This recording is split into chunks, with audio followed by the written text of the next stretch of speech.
No, don't eat that. Keisha's scream cut through the elegant dining room like a gunshot. Every head in the Lotus Garden restaurant turned as she sprinted across the marble floor, her waitress uniform flying behind her. She didn't care about the shocked gasps or the security guards reaching for their weapons. All she saw was the 6-year-old boy Min Jae's son, Ji-woo, raising a fork of japchae noodles to his mouth. The same noodles she'd watched the fiancé, Yuna, drizzle something into when she thought no one was looking. Keisha's hand shot out and slapped the plate off the table. It shattered against the floor in an explosion of glass and food. Ji-woo jerked back, startled and confused. The entire restaurant went silent. Then Min Jae was on his feet, all 6 feet of lethal power and cold rage. Seoul's most feared businessman didn't need to raise his voice. His presence alone made grown men tremble. "You just assaulted my son's meal," he said in perfect English, his Korean accent sharp as a blade. "In front of 200 witnesses. Give me one reason I shouldn't have you arrested right now." Keisha's heart hammered, but she stood her ground, pointing at the beautiful woman in the designer dress sitting beside him. "Because your fiancé just tried to kill him. She put peanut oil in his food, and your son is deathly allergic to peanuts." The temperature in the room dropped 20 degrees. Yuna's perfect smile never wavered. This girl is clearly insane. Min Jae's eyes moved between Keisha and Yuna, calculating, assessing. His security detail had already surrounded Keisha, hands on their weapons. Ji-woo looked up at his father with wide, confused eyes. "Papa, I'm hungry," the boy said in Korean. "Not yet, Ji-woo." Min Jae's voice softened only for his son. Then his gaze hardened back on Keisha. "You're accusing my fiancé of attempted murder. That's a serious claim." "I know what I saw." Keisha's hands trembled, but her voice stayed firm. "I was refilling water at table 6 when I saw her pull a small bottle from her purse. She looked around to make sure no one was watching, then poured it over his noodles and mixed it in. When she turned, I saw the label 100% peanut oil." Yuna laughed, a delicate, practiced sound. "Min Jae, this is ridiculous. Why would I harm Ji-woo? I love him like my own son." "You don't even look at him unless cameras are around," Keisha shot back. "How dare you?" Yuna started to stand, but Min Jae raised a hand. She sat back down immediately, though fury flashed in her eyes. Min Jae studied Keisha with unsettling intensity. "What's your name?" "Keisha Williams. I've worked here for 3 months. And in 3 months, have you ever caused problems? Lied? Stolen?" Manager Kim stepped forward, nervous sweat on his forehead. "No, sir. She's one of our best employees. Punctual, honest, hardworking." Min Jae nodded slowly. Then he looked at Yuna. "Show me your purse." Yuna's smile finally cracked. "What?" "Your purse. If this woman is lying, you have nothing to hide. Show me." "Min Jae, this is humiliating," Yuna protested, her voice taking on a whining edge. "You're going to believe some random waitress over me? Your fiancé? I'm going to verify the truth." Min Jae's tone left no room for argument. "Your purse. Now." The entire restaurant watched in breathless silence. Yuna's perfectly manicured hands clenched into fists, but she reached for her designer bag with jerky, reluctant movements. She opened it, displaying the contents: makeup, phone, wallet, keys. "Satisfied?" She glared at Keisha with pure venom. "Check the inner pocket," Keisha said quietly. "The zippered one." Min Jae took the purse from Yuna's hands, ignoring her protests. He unzipped the hidden compartment and pulled out a small amber bottle. The label was clear even from 10 feet away. 100% pure peanut oil, cooking grade. The silence in the restaurant became suffocating. I've never seen that before," Yuna stammered. "She must have planted it. This is a setup." "A setup?" Min Jae's voice dropped to a whisper that somehow felt louder than a shout. "How would a waitress plant evidence in your purse without you noticing? And why would she risk her job, possibly her life, to frame you? Because she's obsessed with you. These foreign women, they see a wealthy Korean man, and they—" "Enough," Min Jae cut her off. He turned to his head of security. Sung-ho, get the security footage from the kitchen, every angle from the past 30 minutes, and check Ji-woo's plate. I want a lab analysis of any residue. Yuna's face went pale beneath her makeup.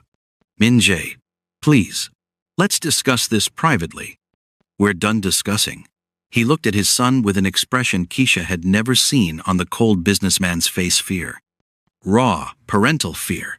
Ji-woo, did you eat any of your food? The boy shook his head. The lady screamed before I could, Papa. Min-jae closed his eyes briefly. When he opened them, he was looking at Keisha. You saved my son's life. Sung-ho returned within minutes, tablet in hand. He leaned close to Min-jae, whispering in rapid Korean. But Keisha caught enough words to understand. The footage confirmed everything. Yuna at the table, looking around, pulling out the bottle, pouring it into Ji-woo's food, mixing it carefully, putting the bottle back. Premeditated, calculated, murder. Min-jae's face transformed into something terrifying. The businessman disappeared, replaced by something much darker, the man who'd built an empire through ruthlessness and violence. The man whose name made Korea's underworld fall silent. Yuna. His voice could have frozen hell. Stand up. She stood, her confidence crumbling. Min-jae, I can explain. You tried to kill my son. Each word was a death sentence. My 6-year-old child. The only thing in this world I love more than power. He stepped closer. And Yuna actually flinched. Why? Because he's in the way. The words burst out of her like poison finally released. You promised me everything, marriage, status, power. But as long as he exists, I'm just the stepmother. He gets everything. Your name, your empire, your love. I get nothing. The restaurant collectively held its breath. Someone was recording on their phone. This would be all over Korean social media within the hour. So you decided to poison him. Min-jae's voice was perfectly calm now. The kind of calm that came before storms. At a public restaurant, during our engagement dinner, where anyone could see. No one was supposed to see, Yuna hissed. It would have looked like an allergic reaction, an accident, the restaurant's fault for cross-contamination.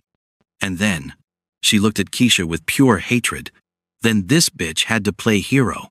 Min-jae turned to Keisha. Thank you, for your bravery, for saving my son. Then he turned back to Yuna. Sung-ho, call the police. Attempted murder of a minor. I want her arrested. Now. No! Min-jae, please! Yuna grabbed his arm. He shook her off like she was contaminated. Touch me again, and I'll have you dragged out. The police arrived within 10 minutes faster than normal. But then again, Min-jae owned half the city.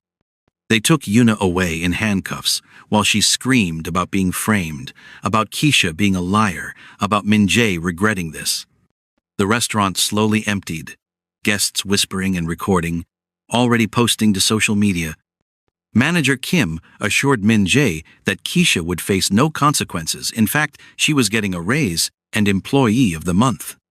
But Min-jae had other plans. Miss Williams. He approached her as she stood by the kitchen, still shaking from adrenaline. Walk with me, please.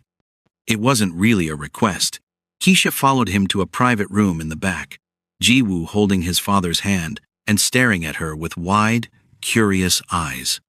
Once inside, Min-jae gestured for her to sit. She did, her legs finally giving out from the stress. How did you know? He asked. About the peanut allergy. I pay attention. Keisha's voice was steadier now. You've been here 5 times in 3 months.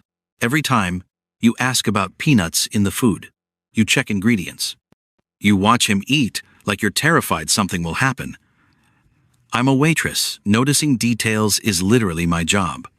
Min-jae nodded slowly. And you risked your life, your job, your safety to save a child you don't know? Why? Keisha looked at Ji-woo, who was playing with a toy car on the table. Because he's 6 years old. Because I saw someone trying to hurt him and I couldn't just not do anything. She met Min-jae's eyes. Some things matter more than keeping your head down. For the first time, Min-jae smiled. It was small, barely there, but genuine. You're either very brave or very foolish. Probably both, Keisha admitted. I'm going to offer you a job. Keisha blinked. I already have a job. As a waitress making what, $2,000 a month? Min Jae leaned back in his chair.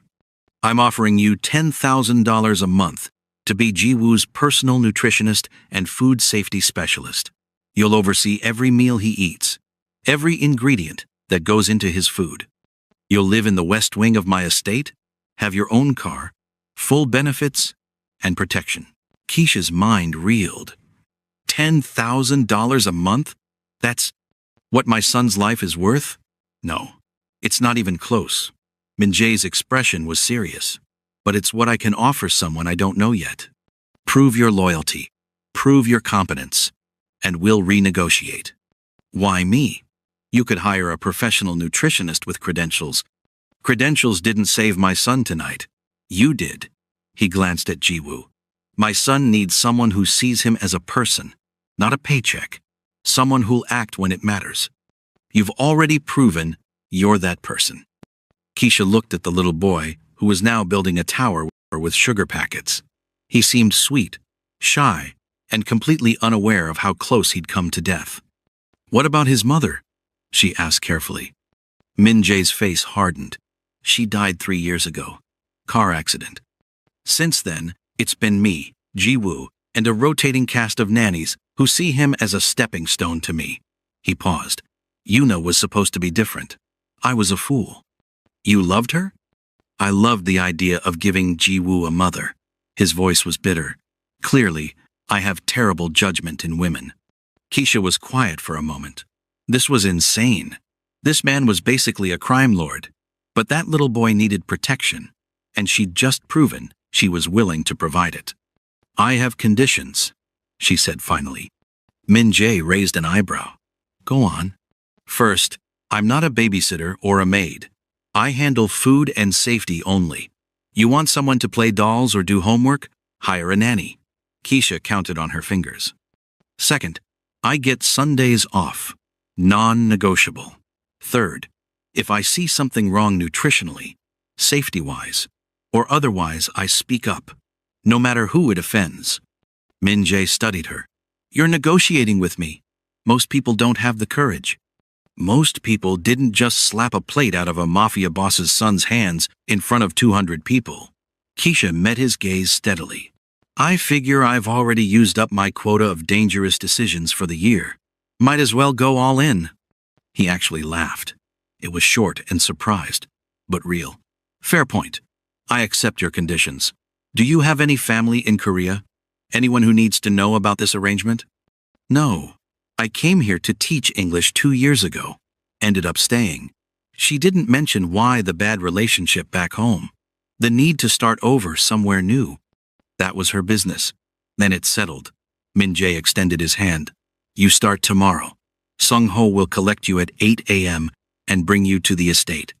We'll set up your room and go over Ji-woo's medical file. Keisha shook his hand. His grip was firm, professional, but she noticed the calluses. This was a man who'd fought his way to the top. One more thing, she said. What happens to Yuna? Min Jae's expression went cold. She'll be charged with attempted murder. My lawyers will ensure she serves the maximum sentence. And when she gets out, he paused. She'll find that no one in Korea or anywhere I have influence will hire her, house her, or help her. She tried to kill my son. I'll make sure she regrets that decision for the rest of her life. It should have scared Keisha. Instead, she felt a grim satisfaction. Justice wasn't always pretty. Good, she said simply. The Min estate was enormous, a modern fortress of steel, glass, and security cameras. Keisha's room was bigger than her entire apartment, with a king bed, private bathroom, and a view of Seoul's skyline that probably cost more than most people's yearly salary. But she wasn't there to admire the view. She was there to keep a 6-year-old alive. Ji-woo was shy at first, peeking around corners and watching her with cautious curiosity. Keisha didn't push. She set up her workstation in the kitchen, reviewed his allergy list, peanuts, shellfish, and bee stings, and started planning menus. By day 3, Ji-woo started lingering in the kitchen while she cooked. "What are you making?" he asked in careful English. "Bibimbap. Your dad said it's your favorite." Keisha smiled at him. "Want to help?" His face lit up. "Really?" "Really. But first, we wash hands. Food safety rule number 1." They cooked together, Ji-woo carefully arranging vegetables in the bowl under her supervision. When Min-jae came home that evening earlier than usual, he found them laughing in the kitchen. Ji-woo, wearing a too big apron and covered in flour. "Papa, I helped make dinner." Ji-woo ran to him, excited. Min-jae's expression softened in a way Keisha was starting to recognize the look of a father who'd do anything for his child. "Did you? It smells delicious." "Miss Keisha, let me crack the eggs. I only dropped one," Ji-woo announced proudly. "Only one? That's impressive." Min-jae glanced at Keisha over his son's head, something unreadable in his eyes. "Thank you. For this." "Just doing my job," Keisha said, but she smiled. That night, after Ji-woo was asleep, Min-jae found her in the kitchen cleaning up. "He likes you," he said simply. "He hasn't been this happy since before his mother died. He's a good kid." "And you're good with him." Min-jae paused. "I was wrong to doubt you at the restaurant. I should have trusted your instinct immediately. You were protecting him in your own way.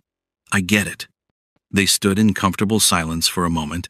Then Min-jae asked, "Why did you really stay in Korea after your teaching contract ended?" Keisha considered lying. But something about this man, this dangerous, powerful, surprisingly gentle father, made her want to be honest. "Because back home, I was invisible, just another face in the crowd. Here, I'm seen, for better or worse." Min-jae nodded. "I understand that more than you know." 3 months later, the news broke. Yuna had been sentenced to 8 years in prison for attempted murder. But that wasn't the headline that shook Seoul. The headline was, "Convicted woman claims Mafia boss Min-jae ordered hit on business rival files testimony from prison." Keisha saw it on the news while making Ji-woo's breakfast. Her stomach dropped. She knew Min-jae's business wasn't entirely legal, but seeing it spelled out so bluntly was different. When Min-jae came down that morning, his face was thunderous. "It's a lie. A desperate woman trying to reduce her sentence by implicating me in unrelated crimes." "Is it?" Keisha asked quietly. Ji-woo was still upstairs, but she needed to know. "The lie part, I mean." Min-jae met her eyes. "I've done things I'm not proud of. Built this empire through methods that wouldn't stand up in court. But I've never ordered a hit. I'm a businessman who operates in gray areas, not a murderer. But you could destroy her life from prison. You said so yourself." "Yes. Through legal means, blacklisting, financial pressure, reputation destruction, all of which are perfectly legal if morally questionable." He stepped closer. "Are you afraid of me now?" Keisha thought about it honestly. "No. I'm afraid for Ji-woo. If this goes to trial, if the media circus starts, it won't touch him. I promise you that." Min-jae's voice was steel. "Whatever I am, whatever I've done, Ji-woo is innocent. And I'll burn the world down before I let my choices hurt him." "Then we protect him together," Keisha said firmly. "That's what I'm here for." Something shifted in Min-jae's expression. Surprise, maybe, or respect. "Together," he agreed. The legal battle lasted months. Yuna's accusations went nowhere, no evidence, no credibility, just the desperate flailing of a convicted criminal. But the media attention was brutal. Paparazzi camped outside the estate. Reporters shouted questions whenever they left the house. Through it all, Keisha kept Ji-woo's life as normal as possible. She made his meals, checked his homework, played with him in the garden, and slowly, she realized something. She'd stopped seeing this as just a job. She cared about this kid, really cared. And maybe, just maybe, she was starting to care about his father too. One evening, after Ji-woo was asleep, Min-jae found her on the balcony. "The charges were dropped," he said. "Yuna's testimony was deemed unreliable. It's over." "Good." Keisha exhaled in relief. "Keisha," he said her name carefully. like he was testing its weight. When I hired you, I thought I was buying protection for my son. But you've given us both something more valuable: peace, safety, family. Family, she repeated softly. I know I'm not an easy man. My life is complicated and sometimes dangerous. But if you're willing, he paused, vulnerable in a way she'd never seen. Stay. Not as an employee, as part of this family. Help me raise Jiwoo. Help me be better than I was. Keisha looked at the city lights, then back at him. This man who'd terrified her 3 months ago now looked at her like she hung the moon. On one condition, she said. Name it. You teach me Korean. Properly. Because if I'm going to be part of this family, I'm not going to be the only one who can't trash talk in 2 languages. Min-jae laughed, really laughed. Deal. He took her hand. And for the first time in years, Keisha felt like she'd found where she belonged. The moral lesson of this story is that trust your instincts and speak up when you see something wrong, even if it costs you everything. Silence might keep you safe, but action saves lives. And sometimes, doing the right thing in your scariest moment leads you to exactly where you're meant to be.